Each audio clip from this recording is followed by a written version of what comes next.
দর্শক, এই মুহূর্তে আমরা চলে যাচ্ছি বগুড়ায় সহকর্মী আরিফ রেহমানের কাছে।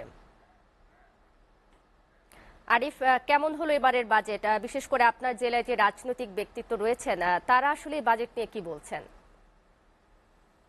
আমি আপনাকে জানিয়ে রাখি যে সবচেয়ে বড় বাজেট ঘোষণা করা হয়েছে আজকে।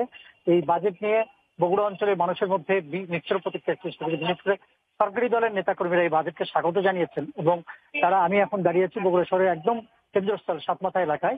এটি মূলত রাজনৈতিক পাড়া এবং সবচেয়ে শহরের গুরুত্বপূর্ণ এলাকা।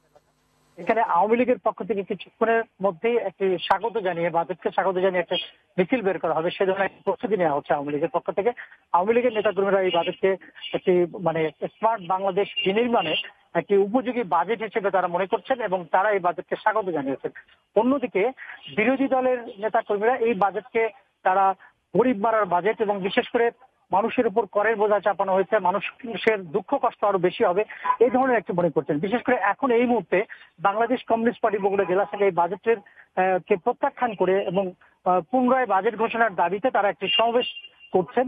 এই সমাবেশ একটু পরেই আরো বড় আকারে শুরু হবে এবং তারা এই বাজেটকে আসলে প্রত্যাখ্যান করেছেন। তারা বলেছেন মূলত যে দেশের গরিবের উপর করের বোঝা চাপছে এবং নিত্য প্রয়োজনীয় পণ্যের যে মূল্য, সেই মূল্যটা তারা কমছে না।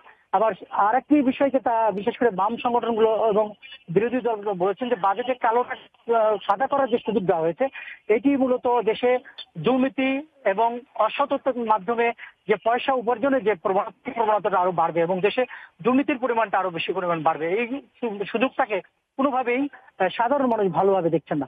তবে বিশেষ করে শ্রমজীবী মানুষের মধ্যে বাজেট নিয়ে আসলে খুব বেশি প্রতিক্রিয়া নেই। তবে অনেকের মধ্যে একটা উদ্বেগ আছে এই বাজেটের কারণে নিত্য প্রয়োজনীয় অনেক ধরনের পণ্যের দাম বাড়ে, বিশেষ করে কমল পানীয়র দাম, ফ্রিজের দাম, বিদ্যুৎ, তারপরে বাড়ির যে দাম যেটি বাড়বে, এই নিয়ে অনেক মানুষ উদ্বেগের মধ্যে আছে।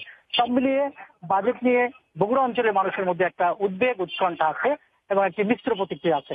এই ছিল আমার কাছে বাজেট নিয়ে সর্বশেষ।